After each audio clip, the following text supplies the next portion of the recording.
Assalamu alaikum my dear student. Exercise 9b question number 7. The figure shows a parallelogram. ये आपको एक parallelogram figure दिए गए है, ठीक है।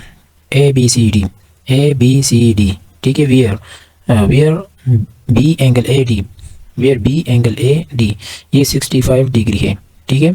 अच्छा, E lies on D C such that B angle E D equal to 125 degree. जहाँ पर ई एक पॉइंट है, एक एंगल है, ऐसे समझ लें, ठीक है, जो डी सी लाइन के ऊपर है, ठीक है। मतलब ये है कि डी ई बी, ठीक है, या B E D, B angle E D ये 125 डिग्री है, ठीक है।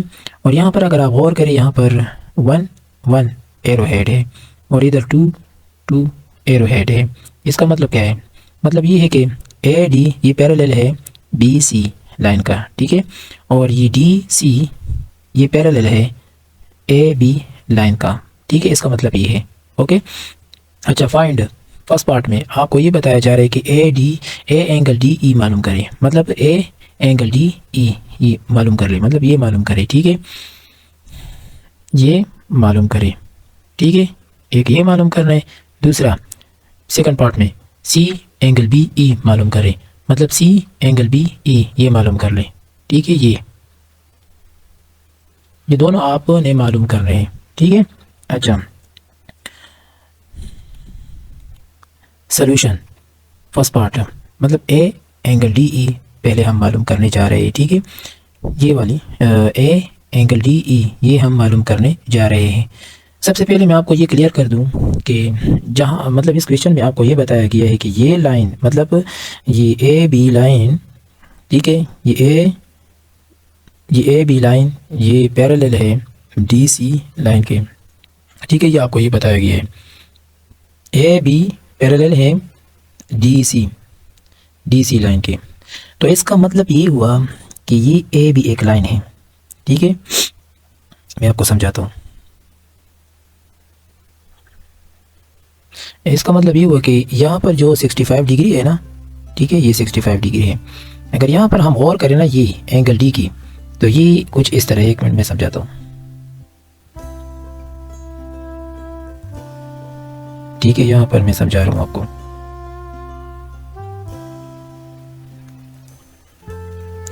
अगर यहाँ पर आप गौर करें ना ये ए बी, ठीक है, ये ए बी ये डी सी लाइन का पैरेलल है, ठीक है, इस तरह आपको बताया गया है, ठीक है। तो ये अल्टरनेट एंगल है, ये 65 है ना, इसका अल्टरनेट एंगल ये 65 है, ठीक है। और ये एंगल जो है ना ये, ठीक है, ए एंगल डी सी की मैं बात बता रहा हूँ, ये इसका बराबर है, इसका अल्टरनेट एंगल है, ठीक है, जो कि हमें मालूम करना है। तो ये दोनों हम जब जमा करें तो ये 180 डिग्री के बराबर है, ठीक है। ज़रा गौर करें, ये ए बी लाइन ये डी सी लाइन के क्या है, पैरेलल है, ठीक है। और इधर 65 डिग्री आपको दिए गए हैं और इसका अल्टरनेट एंगल यहाँ पर 65 डिग्री है और यहाँ पर ये ए डी सी एंगल मालूम करना है, ठीक है। तो ये एंगल इसका अल्टरनेट एंगल ये है, ठीक है, अल्टरनेट एंगल ये है। तो ये एंगल और ये एंगल दोनों को जमा कीजिए तो ये 180 डिग्री के बराबर आता है। तो इसी वजह से यहाँ पर जो है ना A angle D E plus 65 degree ये 180 के बराबर ले गए हैं। मतलब इंटीरियर एंगल सम, ठीक है, वो A B parallel D C, ठीक है। इसी वजह से मैंने एक्सप्लेन कर दिया, ये पॉइंट जो है ना ये मैंने थोड़ा एक्सप्लेन कर दिया, वो यहाँ पर आता है। अच्छा, तो यहाँ पर हम अब ये एंगल मालूम करने जा रहे हैं। तो ये 65 बहुत साइड्स से हम 65 माइनस करेंगे, ठीक है। इधर जो राइट हैंड साइड है ना ये वाला, ठीक है, और इससे भी 65 माइनस करेंगे और ये लेफ्ट हैंड साइड से भी 65 माइनस करेंगे, ठीक है।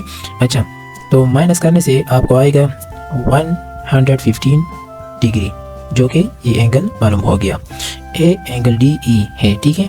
अच्छा, second part C angle B E. अब ये हम मालूम करें सी एंगल बी ई ये हम मालूम करने जा रहे हैं, ठीक है।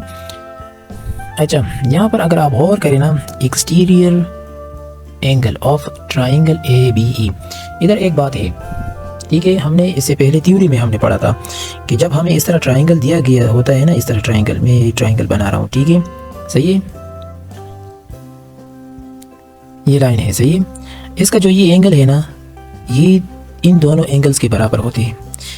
इस ट्राइंगल का ये एक्सटीरियर एंगल है, हमने थ्योरी में पढ़ा था, ठीक है, ये इन दोनों के बराबर होता है, ठीक है।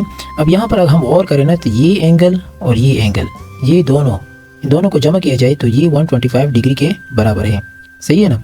और यहाँ पर अगर आप गौर करें ना, ये एंगल इस एंगल का क्या है, मतलब ये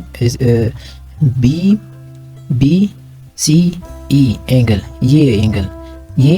ये 65 डिग्री का ऑपोजिट एंगल है, ठीक है, जो कि इसके बराबर है। अच्छा, तो मतलब ये हुआ कि इन दोनों को हम जब जमा करें ना सी बी ई, ठीक है, और एंगल सी, तो ये 125 डिग्री के बराबर आता है, सही है।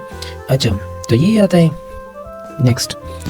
तो ये 65 जब उस साइड पे जाए तो 125 से 65 माइनस करो, बोथ साइड से ये 65 माइनस करो, ठीक है, तो इससे आता है 60 डिग्री, ठीक है, जो कि मतलूबा एंगल है, सी एंगल बी ई है, ठीक है।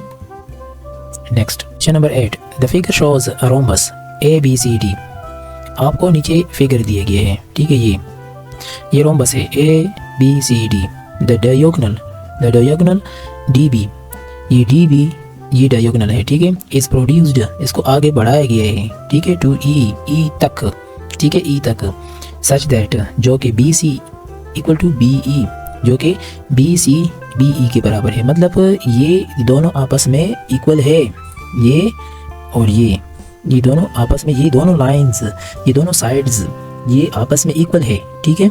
अच्छा, ये सवाल में बताया गया है, ठीक है, and C angle D E equal to 46 degree, और यहाँ पर सी एंगल डी ई यहाँ तक, ठीक है, सी एंगल डी ई ये 46 डिग्री है। मालूम क्या करना है फर्स्ट पार्ट में, बी एंगल ए डी ये मालूम करना है, ठीक है, मतलब हमने ये मालूम करना है, ठीक है, ये मालूम करना है। सेकंड पार्ट में बी एंगल सी ई ये मालूम करना है, बी एंगल सी ई ये हमने मालूम करना है, ठीक है, बी एंगल सी ई, ठीक है, ये दोनों हमने मालूम करना है। अच्छा, नेक्स्ट सॉल्यूशन। फर्स्ट पार्ट में आपको ये बताया गया है, ठीक है, ए एंगल बी डी ये इक्वल है 46 डिग्री, मतलब ये है कि आप अगर गौर करें, इधर मैं थोड़ा लेक्चर दूंगा, ज़रा सब और से सुन लें मेरी बातों को, ठीक है, ताकि आप और समझ आ सके। ये एंगल जो है ना, ये एंगल ये 46 डिग्री, इसका अल्टरनेट एंगल ये, ठीक है, 46 डिग्री, क्योंकि ये रोम्बस है। रोम्बस में एक बात याद रखें, रोम्बस जब आपको दिया गया होता है ना, तो इसके सारे साइड्स आपस में क्या होते हैं, इक्वल होते हैं, ये, ठीक है, ये इक्वल होते हैं। और ये बात भी याद रखें कि ये एंगल इस एंगल के बराबर होता है और ये एंगल इस एंगल के बराबर होता है। अगर यहाँ पर डायगोनल ड्रा किया जाए, इस तरह ये से ड्रा किया जाए, तो ये एंगल इस एंगल के बराबर होता है और ये वाला एंगल इस एंगल के बराबर होते हैं। और यहाँ पर अगर डायगोनल इस तरह ड्रा किया जाए, मैंने यहाँ पर तो खैर ड्रा किया, तो ये बात याद रखिए, ठीक है ना, ये एंगल इस एंगल के बराबर होता है, ये एंगल इस एंगल के बराबर, मतलब ये है कि ये दो एंगल्स इन दोनों एंगल्स के इक्वल होते हैं। यहाँ पर 46 है ना, तो इधर भी 46 है, ठीक है, तो इधर भी 46 है और इधर भी 46 है, ठीक है, ये मैंने आसान कर दिया, ठीक है।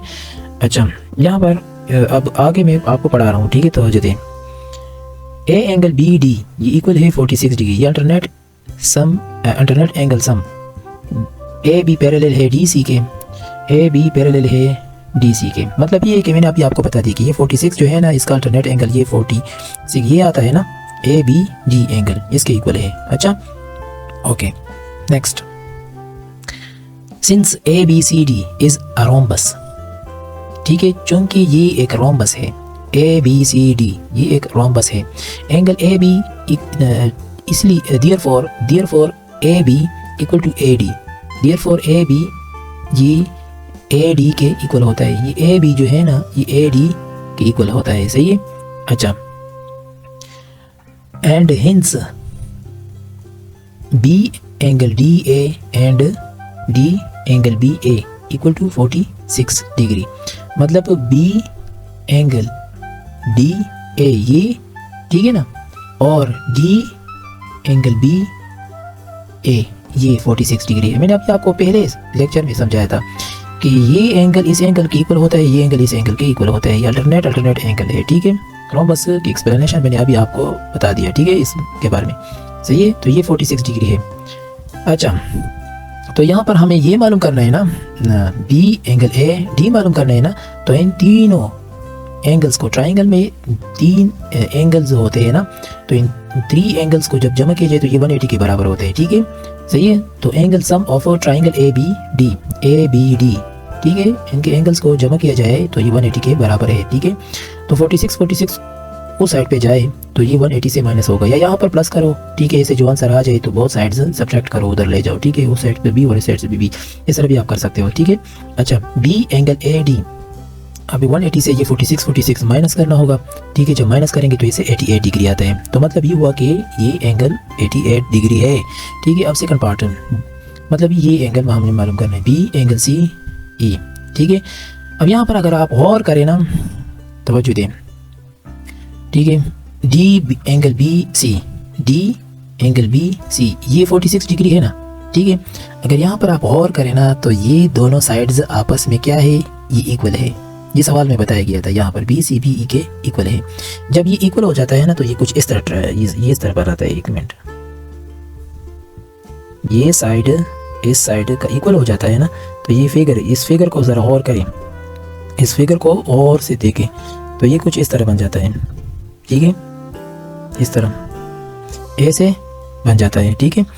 तो ये चूंकि 46 डिग्री है, सही है, ऐसे समझ आया ना, तो ये दोनों आपस में क्या है, ये इक्वल है, ठीक है। ये आप बी ले लें, ठीक है, और ये ई ले लें, और ये सी ले लें, ठीक है। अच्छा, तो यहाँ पर ये दोनों एंगल, जब दो साइड्स आपस में इक्वल होते हैं ना, तो ये दो एंगल्स भी आपस में इक्वल होते हैं। ये आइसोसेलेस ट्राइंगल होता है, ये आइसोसेलेस ट्राइंगल की प्रॉपर्टी है, ठीक है। तो ये 2 साइड्स और 2 एंगल आपस में क्या होते हैं, इक्वल होते हैं। ये दोनों आपस में इक्वल हो गए, तो मतलब ये हुआ कि ये जो है ना, ये इक्वल है, ठीक है। इसको मैं फ़र्ज़ करें ये x डिग्री के बराबर ले लें, ठीक है ना, इस तरह में हम ले सकते हैं। देखिए, since B C B E, ये बी सी बी ई के इक्वल है ना, ठीक है, therefore B angle C E equal to B angle E C. देखो, मैंने अभी आपको बता दिया कि B angle E C, B angle C E, ये दोनों आपस में क्या होते हैं, इक्वल होते हैं। इसको हम लेट सपोज x के इक्वल ले लेते हैं, ठीक है। अच्छा, तो ये दोनों को जमा किया जाए, मैंने आपको इससे पहले वाले क्वेश्चन में बता दिया कि एक्सटीरियर एंगल, ट्राइंगल के एक्सटीरियर एंगल, ये 2 एंगल्स का, इसका एक्सटीरियर एंगल ये है ना, तो इसके इक्वल होता है, ठीक है। तो x plus x equal to 46 degree, ठीक है। तो इसे 2x आता है, तो मतलब x प्लस एक्स से 2x आता है, इक्वल टू 46 है। बोथ साइड्स हम 2 पे डिवाइड कर लेंगे, ठीक है। तो इसे 23 डिग्री आता है। Therefore B angle C E equal to 23 degree, B angle C E ये 23 डिग्री है।